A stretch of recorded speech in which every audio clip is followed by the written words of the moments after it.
Good afternoon, everybody. I think it's customary at this point for the speaker to thank guests for having made the time to come in to sit indoors for 2 hours on a beautiful day. The reason I'm here today is because, as JD has said, I'm a long-standing NCAS member. I wasn't there at the creation in 1987. I do recall coming to a meeting in 1988, however, and here I am almost 30 years later. Today I'm going to be talking about my father, Brian Inglis. As you see from the dates up there, he's hasn't been with us for a while. He passed on in 1993. He was a man of many parts in his life. He was a journalist, an author, a historian, dealing with a number of serious topics. He was best known, perhaps, in England for his work on television. He hosted a retrospective documentary in the 1960s dealing with the events of 25 years previously, covering, of course, the key events leading up to and during the Second World War. He was extremely prominent. My mother was regularly buttonholed by people saying, "Oh, Mrs. Inglis, your husband, he's oh so brilliant and oh so serious," which was part of the truth, but not the whole truth. He was number 2 in the ratings quite regularly. I've seen the ratings from that period. Doesn't appear that we were number 1 because the number 1 slot was occupied by that terrible British soap Coronation Street that some of you may have heard of. So I've always had a little bit of a thing about Coronation Street ever since. Now, in 1971 or 72, his television show, All Our Yesterdays, came to a natural end because if you consider 1972 corresponds to the events of 1947, an interesting historical period, but not the same. The Second World War was over, the quality of the newsreel footage had perhaps changed, and Brian was growing restless, and he turned his back on the world of the media and took up an entirely different career, focusing on unorthodox medicine and also the topic which concerns us here today, parapsychology. While he never left behind serious history, he did devote himself with tremendous fanatical seriousness to researching the paranormal, and there really wasn't a single article from the English language press during that period that he didn't clip and reference for himself or have friends of his send to him by mail. Everything that was out there that was being discussed he was interested in if it pertained to the topic of psi. Now, this shift, which I've spent many years attempting to understand, was a source of disquiet to some of his loved ones, to some of his colleagues who thought he had lost his mind in some cases, what it meant in practical terms was that he had embarked upon a journey that other people could not necessarily accompany him on. He made new friends and he went to new places, but his life was very different. As far as I can recall, the media appearances, the television appearances, which I thought were really cool, dwindled to 1 or 2 a year. So it's a completely different life. How can we summarize his legacy before we get into a deeper discussion? Well, I think from the point of view of people who are believers in psi, Brian contributed to a tremendous effort to create the conceptual framework the believers use in making their case to the outside world and to skeptics, and he forged much of the language that is used. He helped to develop, in essence, the conceptual framework or prism through which controversies in psi are viewed from the perspective of the psi community. As time progressed in the 1970s, Brian felt the urge to leave a legacy for the ages, and he wrote a 2-volume history of the paranormal, actually going up to 1939, which have been re-released in Kindle form today. And my dear friend Ray, who worked with my father on All Our Yesterdays, has kindly brought an old edition. This is one of the old hard copy editions of Natural and Supernatural, which came out in 1976. This, again, is the first of the two-part series on the history of the paranormal. And if you look at the back, there is a picture of a man levitating.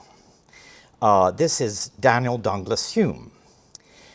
And the significance, I think, of this and the choice of this picture is that when my father wrote this book, he was particularly interested in the most dramatic and challenging manifestations of the psi force. Those manifestations that truly baffle, bewilder, and challenge belief. You all know what I'm referring to: teleportation, levitation, apports, pseudopods, all those things. I mean, these things which, as rationalists and skeptics, we do not accept. And here we have an author writing about the paranormal saying, you must accept, I have seen the evidence, and the evidence is real. And if you do not accept the evidence, then that is your problem, and you were afraid.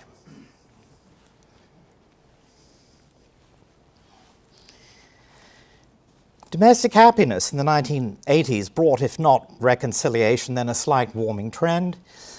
Brian moved away from hardcore psi, teleportation, psychic surgery, and began to focus more on coincidence, serendipity. Now, coincidences and serendipity are things which everyone can experience, even if you're a skeptic. You may disagree about the interpretation about what causes these things, but I've experienced coincidences. I don't know why they happen, but it can happen. And Brian made friends with a skeptic on his street. We'll come to that a little bit later. And after my father passed away in 1994 at the PsyCop conference in Seattle, which some of us attended, Paul Kurtz and James Randi came up to me and they shook my hand and they said that Brian, my father, had been a worthy adversary. But left unspoken at that point is, of course, the 20 preceding years, during which there had been a bitter and polarizing debate on all sides. Don't worry too much if the name Inglis itself doesn't mean too much to you, because I think today's presentation can be, as much as anything, a trip down memory lane to the 1970s, to the dawn of PsyCop, which was a tremendously formative period for me, and I suspect for some of you here too. It changed my life. It was a watershed period in the way, it changed the way I thought about the world, but it didn't change me in the way it changed my father. It set me down on a completely different path, which brings me, among other things, to this room today, speaking to this audience. We're going to have to violate the laws of physics a little bit in this presentation and dart back and forth, going through time, space and time. Here's an outline of Brian's life, which falls into various categories. The journalistic period, the printed word, goes up to and culminates in his editorship of the London Spectator from the period of 1959 to 1962. Then in the 60s we have the period of television celebrity. Remember, this was a great job that he had. His contract allowed him to do research and to write. And it was, in many respects, the greatest job one can possibly imagine having. And then, of course, as we've mentioned earlier, we have the last phase of his life, 20 years, when he writes prolifically on psi, complementary medicine, which we're not going to touch upon today, and endeavors to bring about acceptance of the occult and battles PsyCop. Was this part of a plan? Was there a strategy involved in him achieving this career choice? Not at all. There was no foreordained plan in him becoming a journalist. When he started in the Irish Times as a cub reporter in the 1930s, Brian always told me that this was something of an accident. His father had arranged two career interviews for Brian, one with the head of an insurance company and the other with the editor of the Irish Times, Bertie Smiley. In other words, my father always said that he could have gone into insurance. I don't think that would have happened. But there was always in him a certain detachment about his career. On the one hand, he was very ambitious and always sought to excel. And yet, on the other hand, he felt that the journalistic world that he knew was very much a product of the time and place in which he lived.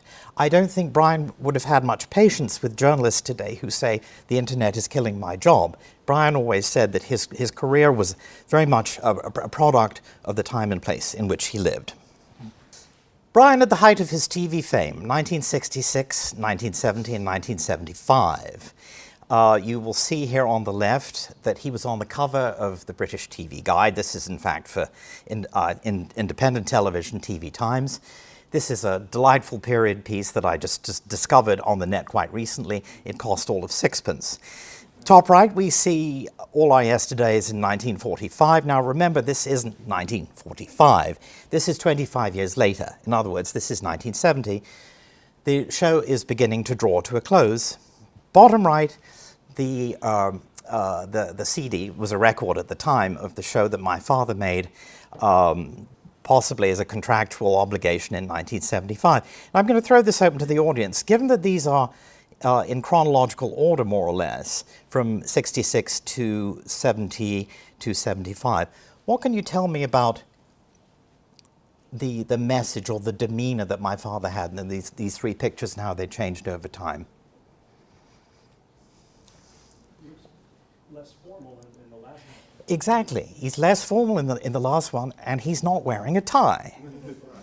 I vividly remember growing up that my father had not white shirts. He couldn't have white shirts because they would dazzle in the lighting technology used on television at that time. But he very seldom wore a tie after he left television. I can remember him doing it once maybe, but it just wasn't something that he did. I've said that this was the best job on TV and possibly the best job in the world, and I continue to believe that. But there were constraints. Even though Brian was able to research and write and publish, there are certain things that a person on television could not do in Britain at that time and cannot do to this day. We have draconian libel laws in England. And remember that in the 1960s, the World War II was in the recent past. So a lot of the figures were still alive. And Brian would not have been able to talk freely about things covered by official secrets legislation. He would not have been able to criticize the Queen and Prince Philip, although I don't think he would have wanted to. Prince Philip was a guest at our house once. And so there were constraints there. Also, people would come up to my mother in the street and say, your husband, Mrs. Inglis, he's so respectable and he's so diligent and so serious and so brilliant. But that sort of respectability that he won by being a part of people's homes and joining them in their living rooms around the television set once a week, that wasn't something that he particularly wanted to be a respected avuncular figure. He thought of himself as a more challenging person and he wished to challenge certain of the accepted realities of the time, and he would have the opportunity to do this when the 1970s rolled around. I should say that my understanding is that when All Our Yesterdays ended in 1972, Brian was approached by Radio Telefí Shéireann in Ireland, RTE, to work for them in a high-level capacity, and he turned it down. Despite his tremendous affection for his home country of Ireland, he'd been away a long time, and working for television no longer held any attractions for him. He knew what he wanted to do. He wanted to write about a completely new set of topics. And this brings us to Uri Geller. Psychical research did not begin in the 1970s, but it did enter a new phase, spurred on by the growing reach of television and the celebrity culture. This is 1972. Uri Geller comes to the United Kingdom, and he and Uri and my father become friends, and my father introduces Uri to his considerable social network. If you look at this picture here, this montage of pictures, the little lad on the bottom left, to me, exemplifies and epitomizes this era, because once Uri Geller had demonstrated spoon-bending on TV, lots of young kids came forward claiming to do the same, and they were tested and supposedly shown to be having the same psychic abilities. This led to the publication of a lot of quickie books, in many cases quite devoid of scientific methodology and utterly credulous. And here, of course, on the right-hand side, we have Uri Geller himself. This was a new world for Brian. This was quite different from the world that he'd lived in before, the world of serious history to do with the war or the other topics which Brian had devoted himself to, the Industrial Revolution, Irish history. And it was, I think, very exciting for him, but I think he was always ambivalent about it.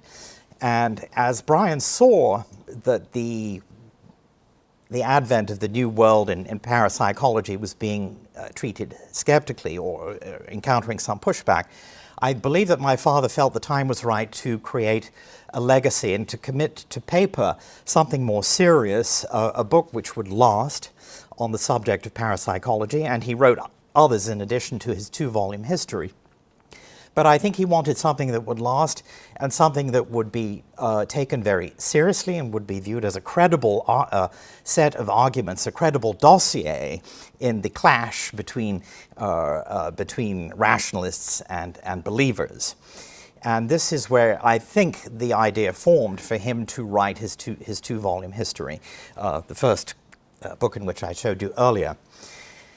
He has a new circle of friends in the 1970s. Matthew Manning, the healer. I should say that Matthew Manning is a nice bloke, and I'm friends with his on Facebook. He doesn't talk too much about psi anymore. He refers to himself as a healer. In Matthew Manning's autobiography, he has a lovely section on my father, short one, just 2 or 3 paragraphs, but very nice. Uri Geller's official biography from 2002 contains nothing about Brian, nothing at all, even though my dad was very helpful to Uri. And you look at the people here, you see Pothoff and Tagg, you see Ina Twig, you see Keith Harari, all of these people in the world of psi. Ingo Swann, Brian knew them all. This was his circle of friends in the 1970s. I should also add that Keith Harari subsequently repudiated any claims to having psychic abilities. Brian also participated in psi-related conferences. Here's an interesting picture from I would say late 1970s. They're all drinking tea, which suggests to me that this was fairly early in the day, because as the day wore on, they would have moved to something stronger, I think. But all was not well. He didn't have the debating platform to himself. There was resistance to the new uncritical schools of thought pertaining to parapsychology. I don't need to tell the people in this room where one of the focal points of that resistance came from. I am, of course, referring to the formation of the Committee for the Scientific Investigation of Claims of the Paranormal, or CSICOP. I realize it's not called CSICOP anymore. Anyway, this is a picture of Randy's book on the left, The Magic of Uri Geller, and here we have a picture from a CSICOP function. My parents' marriage did not survive Brian's change of careers, move into a completely new world. And my mother, who was no victim, decided as a little parting shot to give to my father a book which he felt he should read. And that book was The Magic of Uri Geller by Randy. This was a little poke in the eye, for which I'm ever grateful to her, because for some miracle, and this is a miracle, he didn't throw it away. He kept it. And one day, my father was in many respects a good dad. I saw him regularly. He was very responsible. I visited him every weekend. And I vividly remember when I was about 10 or 11 encountering this wall of books on any paranormal subject you care to mention.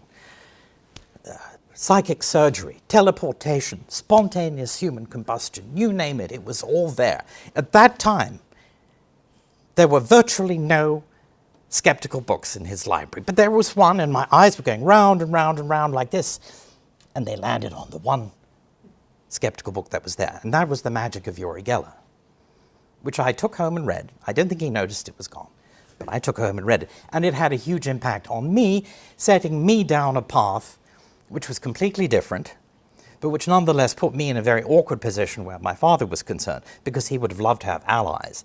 And don't think for a moment he didn't try to convince me of the rightness of his position, because he did repeatedly. I learned over the years certain subjects are best avoided.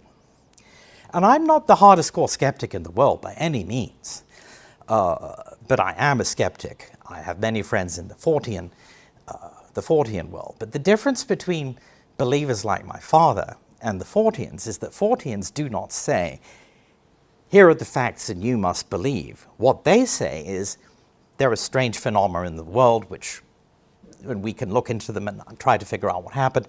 But there are skeptics in the Fortean world. So, the resistance that Brian encountered, and he was beginning to be mocked in the press, left him more determined than ever to draw upon, to leave a historical legacy. And he knew, he was a wonderful writer and historian, and of course, years and years on television had refined his expertise as a communicator, and he really felt that it was, the time was right for him to stand up and to make a case for Psi. But you cannot say that these books that he wrote are even-handed or objective. There's a lack of the opposing point of view. They are forensic in many cases, and my father could be dispassionate and show both sides, as we'll show later. But in these books, he's being more like a prosecuting attorney. The books on Psi are very, very difficult to read, to be perfectly honest. Natural and Supernatural here, which Ray kindly brought, and its follow-up, Science and Parascience, have been re-released in Kindle form, and I don't mean to make it sound like an advert, but at any rate, by White Crow Books in England. And some of my father's other histories, not on parapsychology, are being re-released by Endeavour Press in London. The war of words between my father and the rationalist community heats up. And here we have a letter from a skeptic whom some of you may or may not recognize. In my many years of dealing with those who perform and report the codswallop that has come to be known as paranormal, I've not yet come upon another who deserves as little respect or cooperation as you. Your consistent misrepresentation of quite evident facts and the shameless denial of everything that seems to negate your beliefs puts you well outside the camp of those quite respectable and dedicated persons who pursue knowledge in fields where falsehood and deception are well-known factors. Your efforts have added to the confusion of those well-meaning individuals and earned you the derision of rational and honest investigators.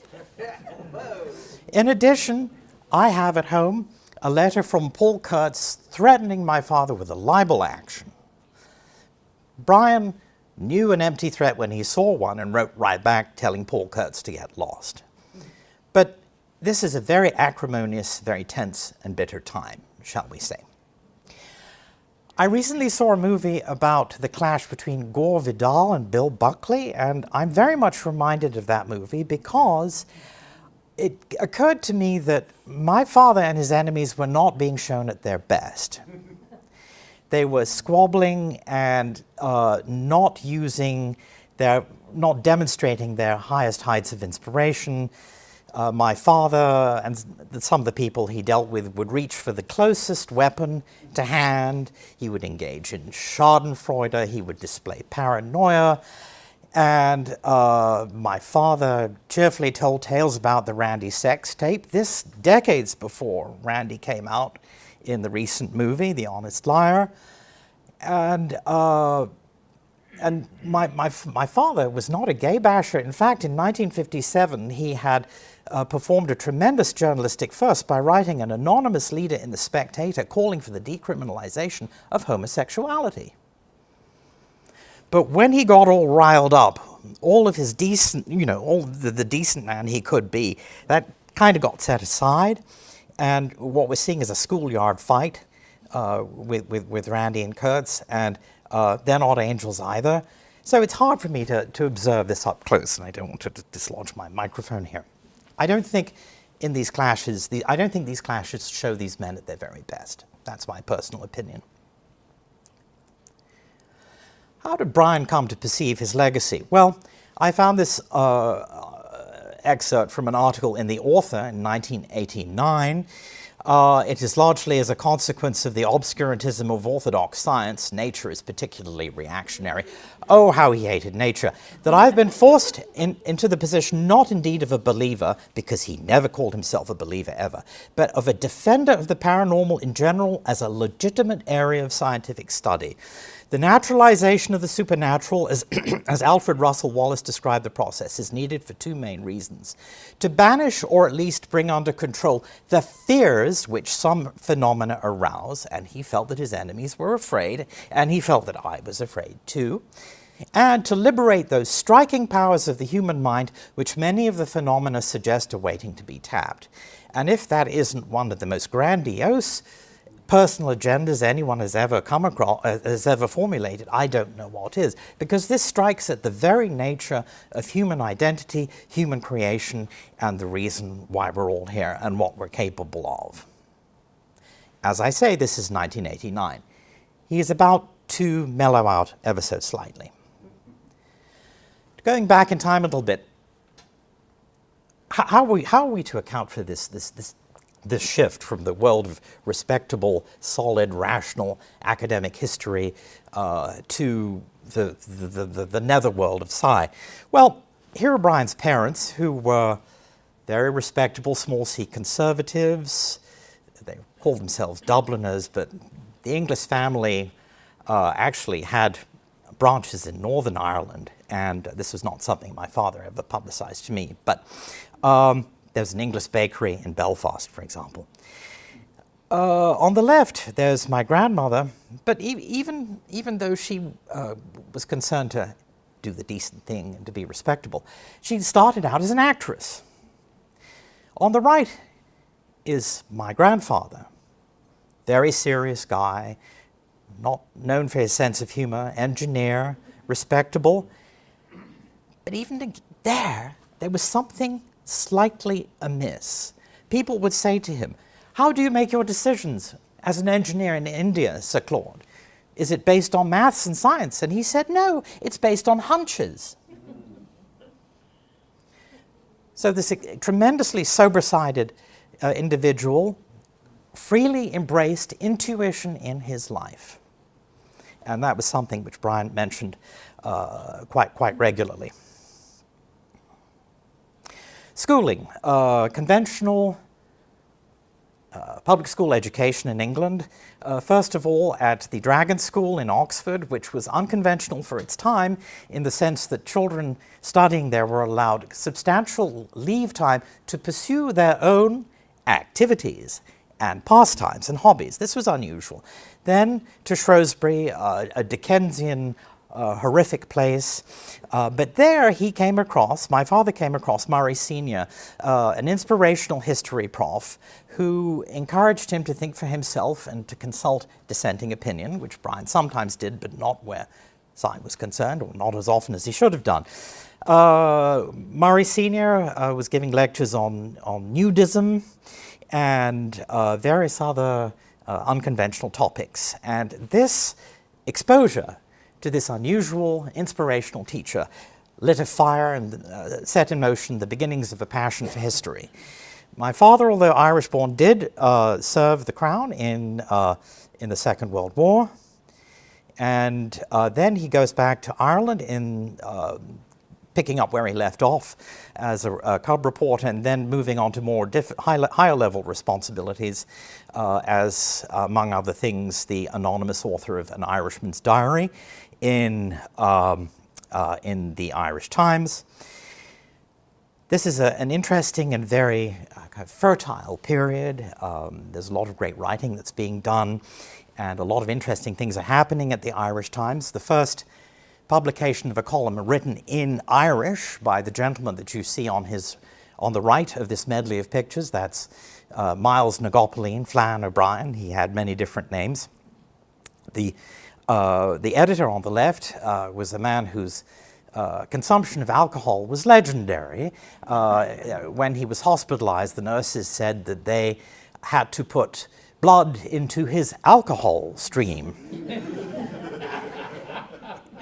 That's Paddy Campbell in the middle, who went to England, as so many people, so many Irish people did.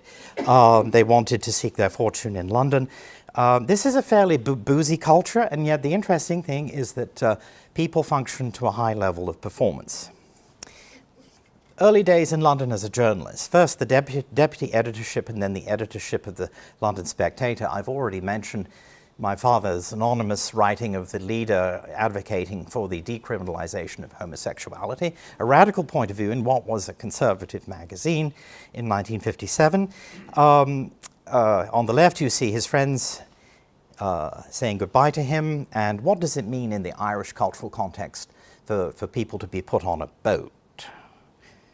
It means he's an emigrant. Now, in Ireland, many people have left because they absolutely had no money or no prospects at all. And my father did have prospects, but he kind of maxed out in Ireland a little bit. In London in the early 50s, he did radio broadcasts for Irish audiences, which were recorded in London, and this appears to have petered out. Then the Spectator era begins, and it's a tremendously again, fertile time, very fizzy, very yeasty. A lot of new writers are coming in. My father identifies a lot of young, talented journalists and sweeps away the cobwebs. Here again on the right is a picture of my father with my mother, Ruth Inglis, on the right. And it's a very stimulating time. But my father ignored, or deliberately ignored, the magazine's historic ties to the Tory party, and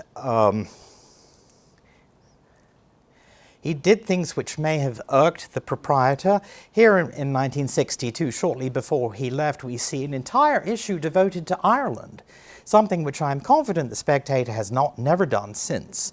I've been a subscriber since 1984, and an entire issue devoted just to Ireland is not something that they have done during that time. But this shows that even though my father had moved away, the pull of Ireland was still very substantial.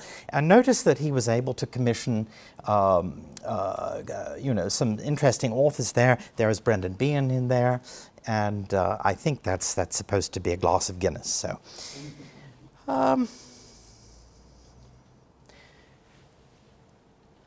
But he's spotted the world of the unusual on the horizon. 1964, we see a book on complementary medicine called Fringe Medicine, a term which was in use at the time. I don't think it's in use anymore. And my mother's recollection was that my dad was introduced to a healer from India, and that this encounter, had a tremendously formative impact on him and caused a dramatic change in his thinking.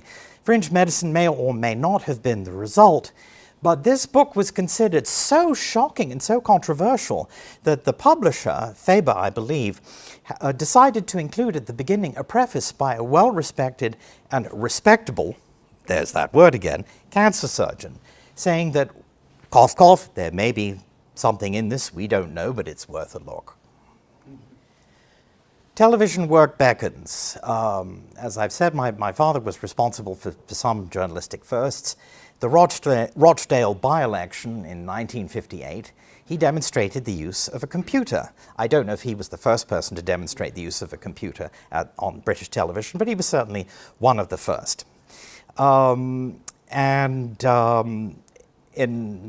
to All Our Yesterdays, we have an earlier television program that he pioneered called What the Papers Say, which was a retrospective of the week's events as reflected in newspaper headlines. This was a show that continued until about 2007, 2008. And after my father left the world of television, he continued to appear about once a year. I'm going to show you a clip. This pertains to the invasion of Hungary in 1956. This wasn't the first episode of What the Papers Say, but it was, I think, possibly the second or third. And although this isn't really live, it has a kind of a raw immediacy, which I think is very impressive. And it repays close attention. Good evening. Out of Hungary yesterday came one of the most moving messages that a news agency has ever received. The last signal from the British United Press Office in Budapest before the Russians moved in. Goodbye. We do not forget you. The Russians are too near. Goodbye, friends. Goodbye, friends. Save our souls. And to be perfectly honest, this is how I prefer to remember him. He did not betray much emotion on television, but this clearly upset him greatly. This is this is not 10, 11 years after the end of the war, and this is something that he could relate to at a very personal level. We've mentioned that he was offered a head job at Radio Television in Ireland, and he might have considered the job because of they may have sweetened the pot. It's certainly there were tax breaks for creative people in Ireland at that time, but it was too late for him to go back to Ireland. The cord had been cut, and also RTE, I think he would have regarded as a little bit of a kind of a backward step after working for independent television in England, and I think he had global plans at that point.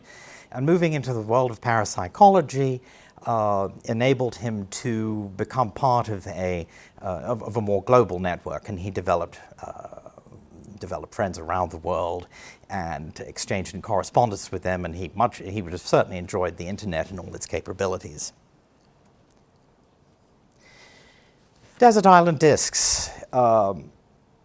This is a popular TV show this may still be going for all I know, in which famous people in the public eye are asked to tell an interview about the records they would take to a desert island, the things that mean most to them.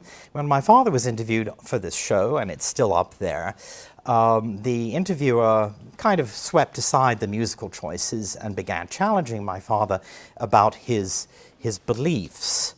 And Roy Plomley, who was the head of the show, was quite capable of, he would be friendly with those interviewees who were not media savvy, but he actually goes after my dad to a much greater extent here and challenges him on his beliefs in the paranormal. At one point, Brian blurts out, "This is not a question of credulity, for I have studied the evidence." That's always a sign that a switch had been turned on in my father's brain, and he had adopted the role of the prosecutor. And then he talks about how he read history at university because, that's all I was good at school, which is nonsense. Plumley asks him how did he get interested in the paranormal. And my father gives one story, which is bullshit. I mean, in another publication, he gives a completely different story. And I think one of the real reasons that propelled him in this direction, in addition to his own considerable intellectual gifts, were his friendship with Arthur Koestler, who was, of course, on his own journey at the time and was writing books on the world of the strange and the occult, and such as The Roots of Coincidence. And they were very close. And one of my earliest memories as a childhood is visiting Arthur and Cynthia Koestler with my parents, and I challenged Arthur Koestler. He said something that was wrong. He gave a figure for the distance between the Earth and the Sun that I knew to be incorrect, and I challenged him. And my father turned white because you didn't criticize Arthur Koestler, the great man. How old were you? 7. And I was going through an astronomy phase, still am to some extent. And but Koestler, to be fair to him, he thought this was great. He thought this was fun. So, you never know. What I want to make clear is that Brian did not lose his mind at all, as some people felt that he had done. He never betrayed his own promise, never when it mattered. Because during the period of time when he had plunged into the world of parapsychology full force, he brought out a classic biography of the Irish revolutionary Roger Casement, which demonstrates Brian at his very best. Brian was sympathetic towards Casement, and he was, in a general way, sympathetic towards the claims of Irish freedom. But he provides a warts and all biography of Casement, and he does this in an interesting way. Roger Casement kept sexual diaries when he was living abroad of his sexual encounters with native boys. These were called the Black Diaries. Brian had to make the decision, was he going to mention them at all in the biography? Was he going to quote from them? Well, he read them and he decided they were authentic, and instead of simply mentioning them in passing, he quotes from them extensively, because he clearly thought, as a biographer, it was the honest thing to do, and that they presented an interesting, contrasting dimension on a man who led a double life. Casement was fond of saying, the English, they put a cash value on everything, but we Irish are motivated by affection. But in the Black Diaries, it's Casement who's putting a cash value on things. And so the Roger Casement biography stands up very well. It's been re-released by Endeavour Press in Kindle form. Going through Brian's books, really nothing has to be changed. I mean, they're very tight, very cohesive, very well edited by him. He did have friends who would read them for him. He had a very economical style. It's like each sentence would have a linkage to the previous sentence, the main idea, and a linkage to the next sentence. But he didn't waste any space at all. It's packed with information. I've never been able to write like that. I'm much more prolix. And continuing on with Casement, you read this book, Casement, who is viewed by Republicans as a butterfly broken on the wheel, crushed by the crown. You read this book, you think, well, the British government actually cut this guy a lot of slack, and they recognized his abilities as an information gatherer in hardship posts, and they bent over backwards to accommodate him until it became impossible to do so any longer. Casement, by the end, was marching around Germany, going to prisoner of war camps and saying, "I am the Kaiser's man." And at one memorable occasion, he visited some Irish prisoners of war, and he said to them, "I am the Kaiser's man." They knew who he was, and they told him to get lost. They weren't interested. They were Irish. They didn't want this guy coming to their camp and saying, "I am the Kaiser's man." And as a result, these Irish prisoners of war were punished by being put on short rations. So what's going to happen in 1916 to a man like Casement, who's been saying, "I am the Kaiser's man," and is caught? What's going to happen to him in England? Well, it's not going to be pretty, and it wasn't. I've mentioned that Brian mellowed out a little bit towards the end. He became friends with a major leading British skeptic, Lewis Wolpert, still with us. I visited him last year, and they enjoyed each other's company tremendously, and someone thought it would be good to have them engage in a debate, in a press debate, and here they're engaging in an arm wrestle, but it's all in good fun. As I mentioned at the PsyCop conference in 1994, Paul Kurtz and James Randi very graciously said that my father had been a worthy adversary. In a telephone conversation with my mother shortly before his death, Brian conceded that Youri had not been his friend. A tremendous concession for him to make. Best of all, the last time I saw him, in 1992, Brian, with a big smile on his face, produced a journal article. And he came up to me and he said, "There's this guy in here called Inglis who's a skeptic who's being quoted in this journal article. Explain this to me." And he thrust it into my hands.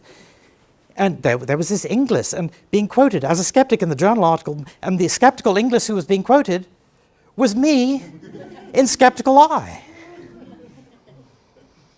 And he thought that was tremendously amusing, and we had a good laugh about it. So I'm ready for questions. When your father said Uri Geller was not his friend, was he referring to a particular incident? Well, I think that when my father's last great partner was dying in 1989, Geller tried to, say, "Oh, I can lay hands and send positive waves in her direction." Didn't work. Of course it didn't. And I think that was kind of the end of it.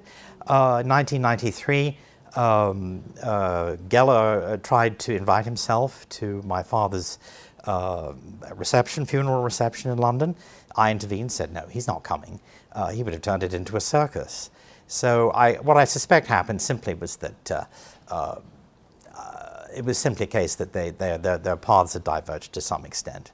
So there was clearly some recognition on your father's part that some of these people were charlatans. I mean, was there recognition of others, or? Well, it's the thing, because if you look at, again, if we come back to this, this is a book of advocacy, so he's not presenting the alternative point of view, and you know, much has been written on the other side about Daniel Douglas Hume and Eusapia Palladino. There is a kind of a weird sense in this book, right at the end of the chapters on Hume and on Palladino, there's a little sour note at the end, like Hume cheated a wealthy benefactor out of some money. Well, if he cheated a wealthy benefactor, maybe he cheated some other people too. Palladino cheated herself, her last test, she was caught. So, although I can't honestly say that he, at this point when he's writing here, he's very much adopted the posture of an advocate for these people. I would like to think at the back of his mind, as with any lawyer dealing with a client, he knows that there's something not right, and this person may well have done something not proper. I don't know. Perhaps I'm deluding myself there, but yes. At the end, he did say that to my mother, and which makes me very happy. So, any other questions? Sure. You know, you're searching for the reason why your father changed, thinking history is more rational and suddenly to the. So I mean, I would feel that as a child. I would want to see the reasons. I think one of the reasons you said was just fate, almost like he was looking for something new. His one career had ended. It's like, what could I do to become famous or stay on the world stage? So I'm thinking, is that one of the reasons that you're... I think in an early book he talks about how the world of the occult in Ireland was regarded as something, by his circle, Protestant, Dublin, within the Pale, that the occult was regarded as something a bit embarrassing. So that was his instincts as a young person. You know, I'm talking about the Irish folklore, the leprechauns, banshees, and all that stuff. So, I mean, if you'd said to him in the 1930s, one day you will be an advocate for Psi, he would not have believed it. I think there was an element of there were some forces which were long-term forces which were pushing him in that direction, and some random factors as well. It was an element of both. I can't tell you that I fully understand it, but first I have to say I owe my entire career to Neil and his father, because I arrived in England broke and without a job in 1965, and I took a babysitting job with a toddler. I obviously knew Brian very well, and through the period of time of the 60s and beginning of the 70s, first, I don't think he would have done it for fame. I don't think that would have been a motive for him, that he wanted prominence. I think that he came from such a rational training, which was not entirely comfortable for him.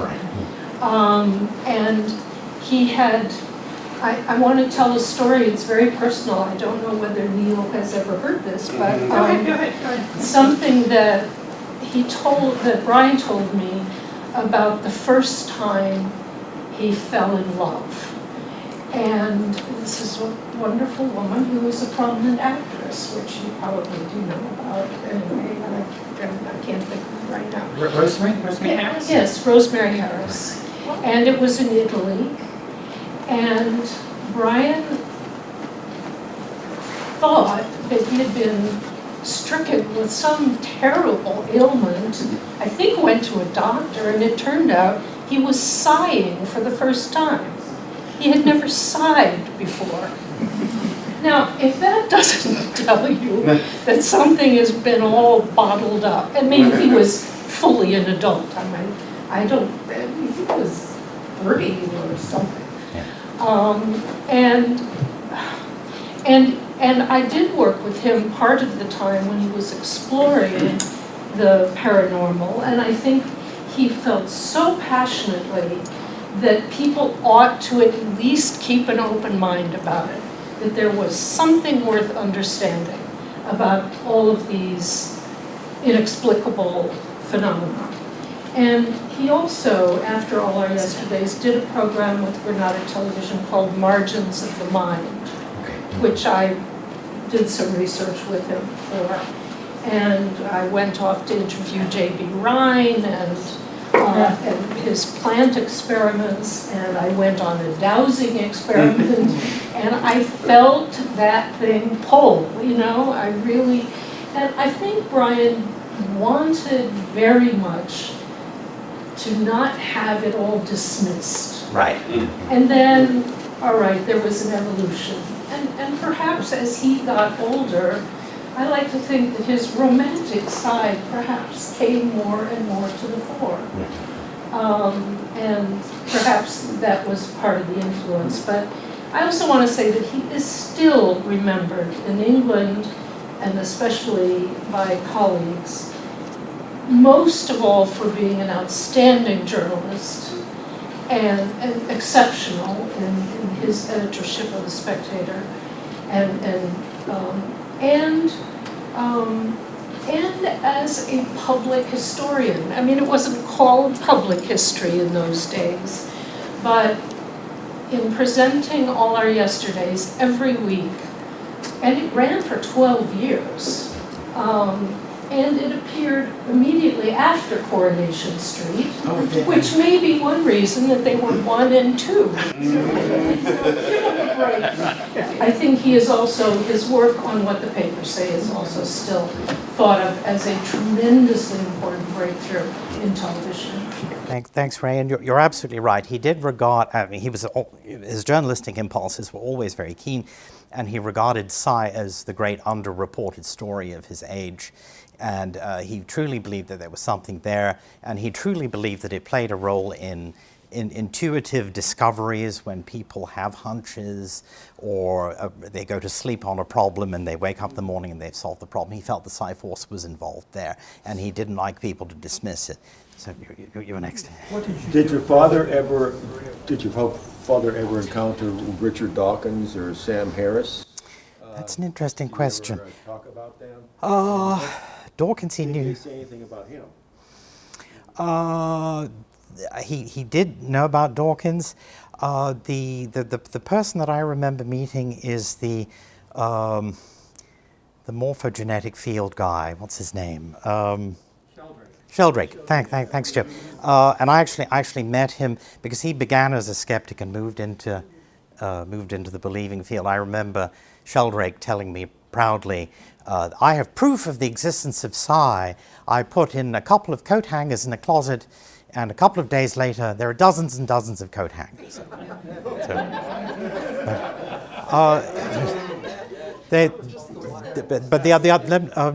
To get back to what you're saying, I should mention this.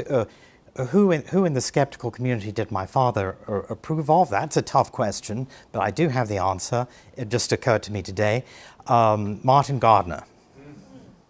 And as people here know, there was an excellent talk on Martin Gardner a year or two ago, and I actually wrote to the speaker there afterwards, and he was very helpful.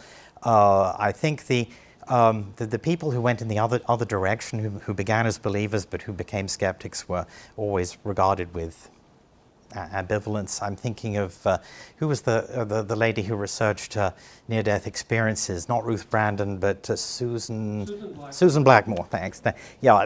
In Brian's community, Susan Blackmore would have been in bad odor, I think. But Ray is absolutely right. I mean, the reputation was not tarnished by Psy. He is still remembered. I'm actually asked about him quite a lot in this country.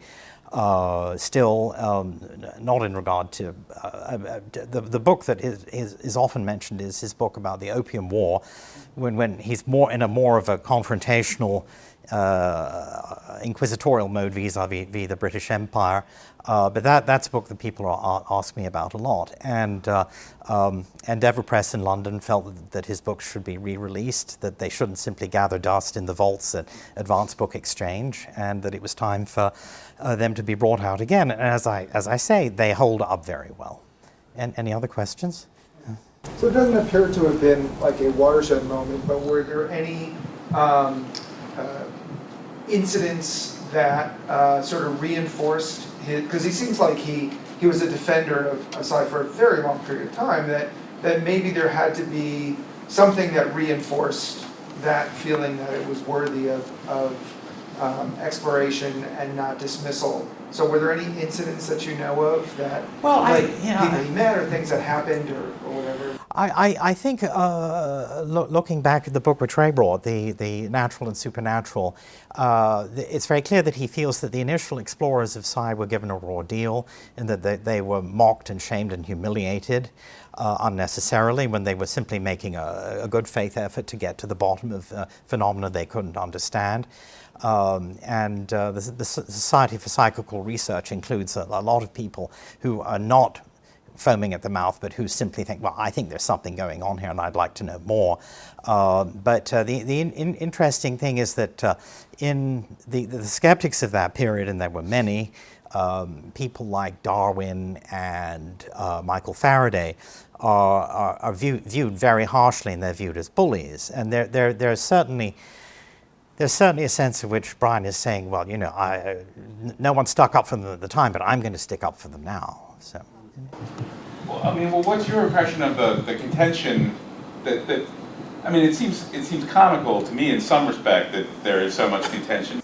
Well, I don't know that I'm going to answer your question directly, but you lead me to something that occurred to me a day or two ago, that in a strange way there's part of me which is nostalgic for that era of contention and quarrelsomeness. I don't know why, but you know, I read the reports from it's not Psychop anymore, CSI, you know, about they're criticizing Gwyneth Paltrow or homeopathy, and these are not issues which engage me particularly. And yet when I read about Randi versus Geller, you know, that brings back, you know, brings back memories. I should say that as a teenager, did I want to hear presentations about parapsychology? No, there is. I don't think there's a child alive who wants that. I will say that my father was very broad-minded isn't the word, but he was latitudinarian. He did introduce me to classical music. My favorite conductor he introduced me to. So it was simply a question of staying off certain subjects, and which wasn't always easy because he loved to talk about it. I do know that having spoken to a friend of his, a co-author, I think at one point he just sort of given up on me as a potential ally in that area. So, any other questions?